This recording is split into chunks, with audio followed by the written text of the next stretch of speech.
नमस्कार दोस्तों, आज हम ध्रुववाणी शुभवाणी इस सेगमेंट में अ, एक नया उपनिषद शुरू करने वाले हैं। ये जो ट्रांज़िशन था, इस ट्रांज़िशन में मुझे लगा कि उपनिषद क्या है? इसको वेदांत बोला जाता है, इसका मतलब वेद का अंत, जीस्ट जो होता है वो हम लोगों को मिलता है। और उपनिषद को पढ़ने के बाद मुझे बार-बार मुझे लग रहा था कि ये तो जिस्ट है। ये जो 18 श्लोक है, ये तो इसके आगे और क्या हम पढ़ें। लेकिन हाँ, कितना दूर हम लोग सीखे हैं, कितना हम लोग उपलब्धि किए हैं, वो अलग बात है। हम लोगों को नहीं पता, वो तो पता चलेगा। जीवन के अंत तक हम लोगों को पता चलता जाएगा कि हम लोग हमारी ज़िंदगी में कितना दूर तक उन मंत्रों को मंत्र के हिसाब से सच में अप्लाई कर पाए हैं, सच में उसको अपने अंदर समाहित कर पाए हैं।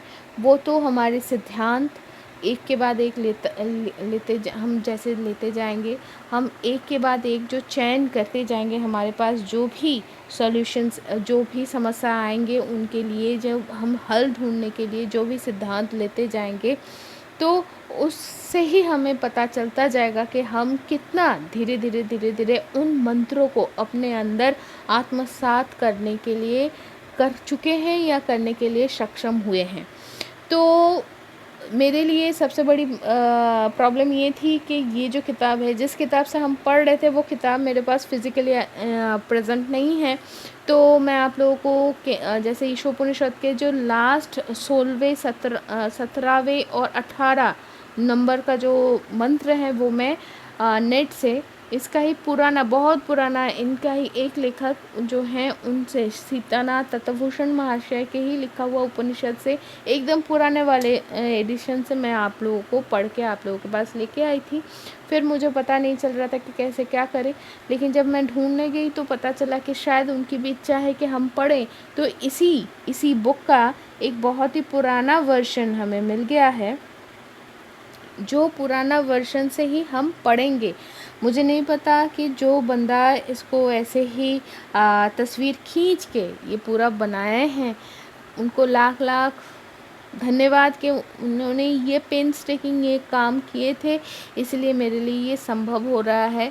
लेकिन मुझे नहीं पता उनका नाम, इसलिए मैं उनको ऐसे ही मैं अपना श्रद्धा ज्ञापन कर रही हूँ। और चलिए, ये पुराना एडिशन है लेकिन सेम किताब है।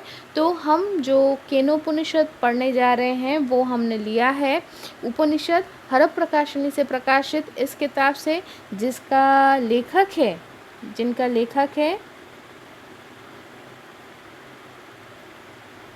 अतुल चंद्र सेन, सीतानाथ तत्वभूषण और महेशचंद्र घोष महाशय की तरह विद्वज्जन, जो इस उपनिषदों को अनुवाद और संपादना किए हैं इस किताब को। तो चलिए, हम सीधे सीधे चले जाते हैं हमारे केनोपनिषद में। इससे पहले जब हम लोग ईशोपनिषद पढ़ने गए थे, तो तब उसका सूचना या इंट्रोडक्शन कुछ नहीं पढ़े थे। लेकिन जब मैं रिसर्च करने लगी कि ये वेदांत कैसे है, कितने साल पुराना है, तो कहा जा रहा है कि ख्रिस्ट पूर्वाब्द, मतलब जीसस क्राइस्ट का पैदा होने का समय 3rd AD ऐसा कुछ होता है। तो सॉरी, आफ्टर क्राइस्ट हमारा जो ये साल है, मतलब तीसरे साल से होता है। लेकिन इससे पहले वाला है ना, तो उससे पहले मतलब सहस्राब्द,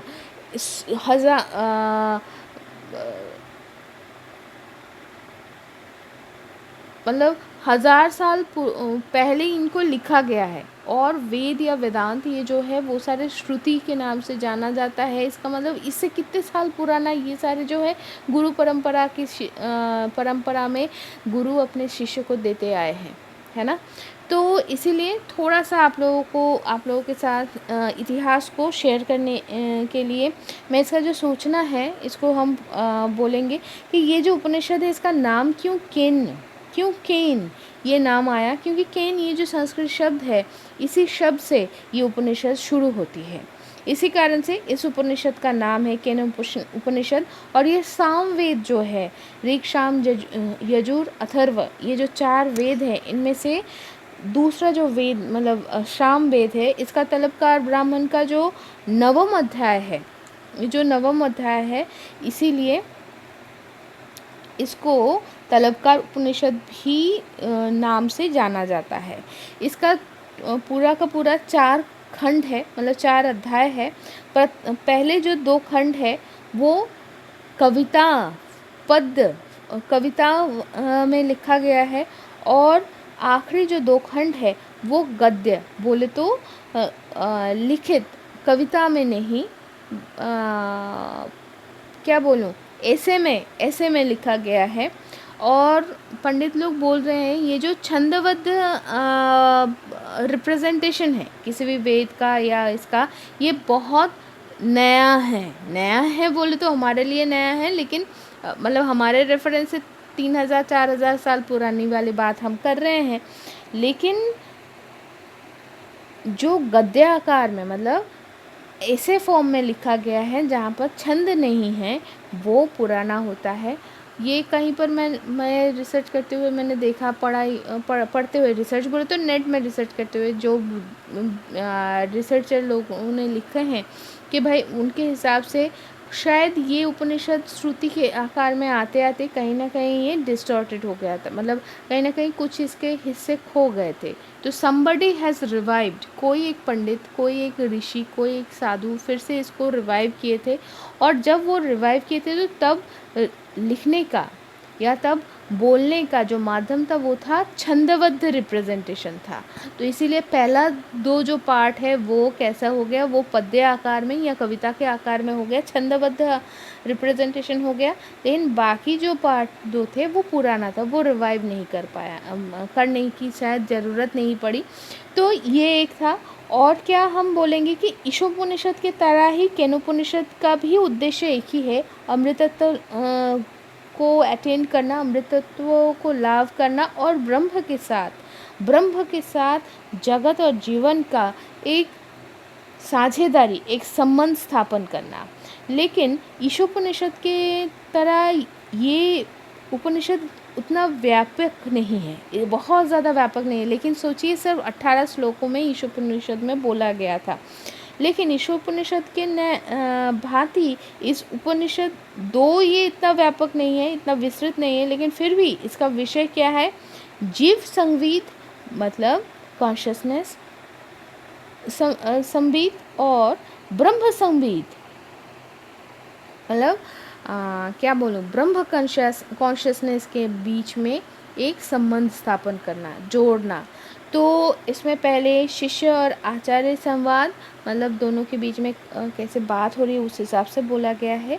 और बाद में रूपक के माध्यम से ब्रह्म तत्व को डिस्कस किया गया है, बोला गया है। तो प्राचीन भाष्यकार जो लोग थे, जैसे शंकर, रंग रामानुज और मध्व, ये लोग लिखे थे इसका भाष्य।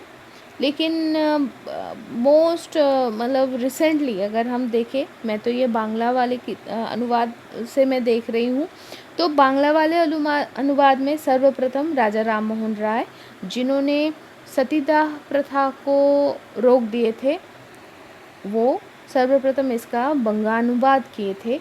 और इसके बाद श्री अरविंद, जिनका पौंडीचेरी में आश्रम है, ऋषि अरविंद, उन्होंने इनका व्याख्या किए थे। तो उपनिषद जो शुरू हुआ है वो एक प्रश्न के आकार में, जो प्रश्न हम लोग थोड़ी देर में पढ़ेंगे, और फिर वहाँ पर उन जो प्रश्न, वो जो पहले कुछ प्रश्न है उसका ही बाकी सारे जगह पे उसका जवाब दिया गया है। और वो जो खोज है, उस जवाब का खोज ही ये पूरा उपनिषद है। और फिर रूपक के माध्यम से वो जो उत्तर है उसको व्याख्या किया गया है। जैसे बोला गया था, एक उदाहरण यहाँ पर दिया गया है और ये मुझे बहुत अच्छा लगा, तो मैं भी आप लोगों के सामने पेश करना चाहूँगी कि देवासुर संग्राम में जब देवताओं को विजय लाभ हुआ तो वो लोग विजय गर्व में इतना गर्वित हो गए कि वो लोग सोचे कि भाई ये विजय उन लोगों का है। They are that much capable कि they have they are the winners and they themselves they have owned that thing due to their own will। तो फिर क्या हुआ, परम ब्रह्म तब यक्ष रूप में उन लोगों के सामने उपस्थित हुए, तो देवता लोग तो उनको समझ नहीं पाए, पहचान नहीं पाए।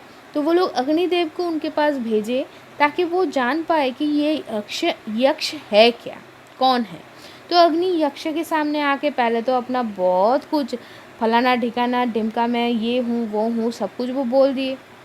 फिर जब इतना कुछ सुन लिए तो यक्ष ने उनके सामने एक तिनका रख दिए और रखने के बाद बोले इसको जला डालो। तो अग्नि कितना भी कुछ कर ले भाई, फिर भी वो समर्थ नहीं हुए। फिर पवन आए, वो भी करने लगे, लेकिन वो भी कुछ नहीं कर पाए, वो उसको उड़ा के लेके नहीं जा पाए।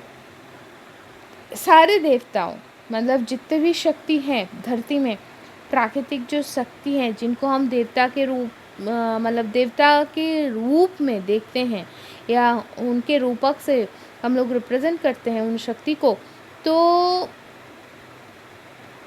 या सही मायने में बोलना आसानी होगा कि उन शक्तियों को एक एक नाम दे दिए हैं और फिर हम उनको पूछते हैं। तो वो सारी शक्तियाँ जब मतलब सक्सीड नहीं कर पाए, असफल रहे, तो आखिरकार निरहंकार इंद्र इंद्र के समीप जब इंद्र देवराज इंद्र निरहंकार हो गए तो उमा रूपिणी ब्रह्म विद्या का आविर्भाव हुआ, मतलब तब जाके ब्रह्म ज्ञान उनके सामने प्रकाशित हुई। तो इसका तात्पर्य ये है कि जो भी शक्ति है, जो भी कुछ है, वो चाहे देवता नाम से विख्यात हो या जो भी हो, और इवन इंद्रिय जो है उनका कोई खुद का कोई शक्ति नहीं है, ब्रह्म के शक्ति से ही वो लोग शक्तिमान हैं। हमें याद आ रहा है ना थोड़ा थोड़ा, ईशोपनिषद में एक श्लोक ऐसा था कि ब्रह्म कौन है, जब स्वरूप बताया जा रहा है, हम लोगों को बोला जा रहा है 4th श्लोक से, जब चौथे मंत्र से जब हम लोगों को बोला जा रहा है कि ब्रह्म क्या है, कैसे हैं, तो वहाँ पर क्या बोला जा रहा था कि वो मन अपेक्षा भी ज़्यादा गतिशील है, वो सर्वशक्तिशाली है, और उनको ना इंद्रिय ना देवता, उनको देवताओं से उनको हम रियलाइज़ कर सकते हैं, उनको प्राप्त नहीं कर सकते हैं, क्योंकि वो तो मन अपेक्षा भी द्रुतगामी है और जितना भी शक्तियाँ हैं उनसे भी वो शक्तिशाली और द्रुतगामी हैं। इवन वो धारण करते हैं मातरिश्या या प्राण शक्ति या प्राण ऊर्जा को, और जिससे बाकी सारी शक्तियाँ उत्पन्न होती हैं या उनमें हैं।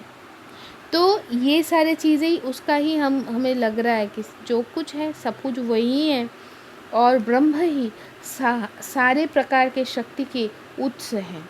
इसके बाद क्या कहा जा रहा है, इसके बाद कहा जा रहा है कि भाई अगर ऐसा ही श्रेष्ठ है, ऐसा ही है, एक श्लोक का अवतारणा किया गया है, मैं वो इस यहाँ पर तो रिपीट नहीं कर रही हूँ, लेकिन अर्थ ये है कि आत्मज्ञान से ही इंसानों को वीरत्व लाभ होती है और विषय ज्ञान से नहीं। और आत्मविद्या लब्ध जो वीर्य है, मतलब वीरता है, वीरत्व है, वो ही अमृतत्व के लाभ में सहायक होती है। तो ऐसे ही धीरे धीरे हम लोग जैसे अनुशीलन करते जाएंगे, अध्ययन करते जाएंगे, तो धीरे धीरे हमें समझ में आएगा, या हम लोग समझने की कोशिश करेंगे कि ज्ञानी लोग कैसे समझ पाते हैं कि ये जो सीमाबद्ध ये जो जीव है, ये जो हम लोग की जो बहिप्रकाश है, मतलब हमें थोड़ा शायद याद आ रहा होगा कि निराकार ब्रह्म और संभूति और असंभूति, निराकार और सगुण और निर्गुण ब्रह्म हम लोगों के सामने थे, है ना। तो वैसे ही जहाँ पर भी हो, सगुण हो निर्गुण हो, जो भी हो, सभी एक है।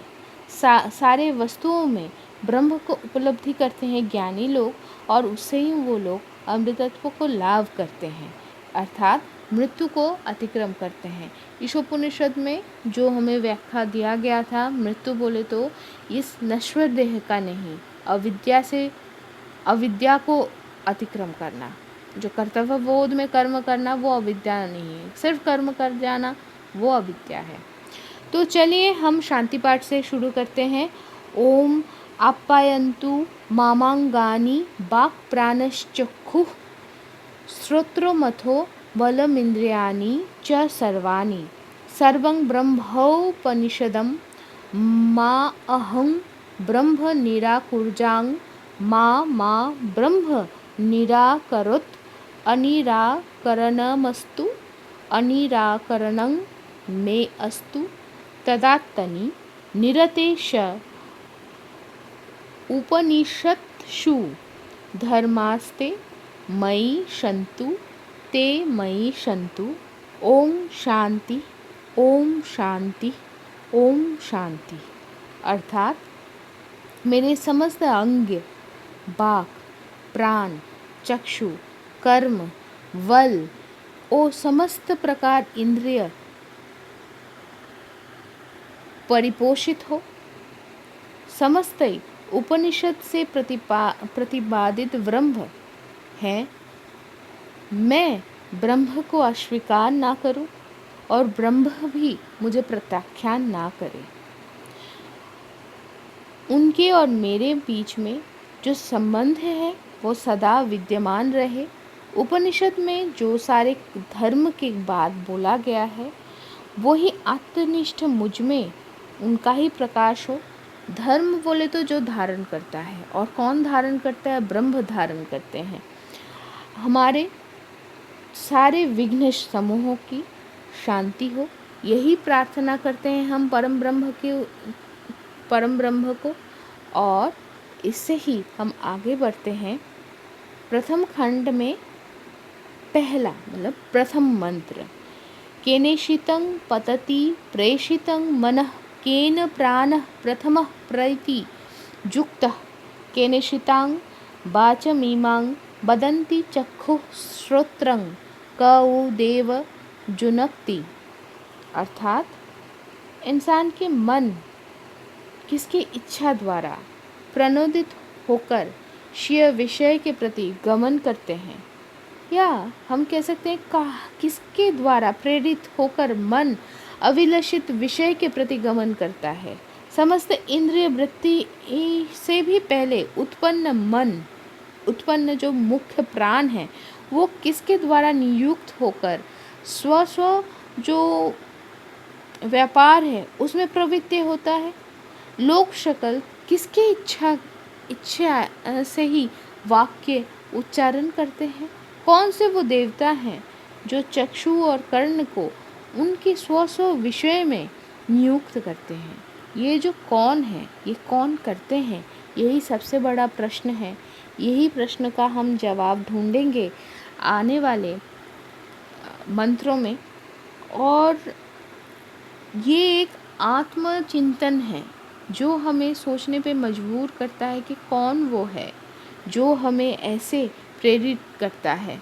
हम सोचते हैं कि मतलब ऐसा कौन है जो कोई चीज़ हमारे सबकॉन्शियस, अनकॉन्शियस माइंड में और कॉन्शियस माइंड में प्रतीत कर देते हैं, और कुछ चीज़ हमारे कॉन्शियस माइंड से भी परे हो जाते हैं। तो वो कौन सा है ऐसा?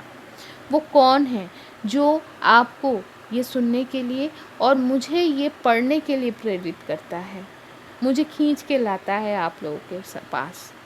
वो कौन है? ये जो खोज है, यही खोज ये पूरे उपनिषद में हम लोग देखेंगे कि उपनिषद में। तो हम अगले हफ्ते इसके ही दूसरे पार्ट लेके द्वितीय जो मंत्र है उसको लेके हम पहुंच जाएंगे। तब तक के लिए सारे लोग अच्छे से रहिए, खुश रहिए और स्वस्थ रहिए, और समयता को दीजिए इजाज़त। शुभमस्तु।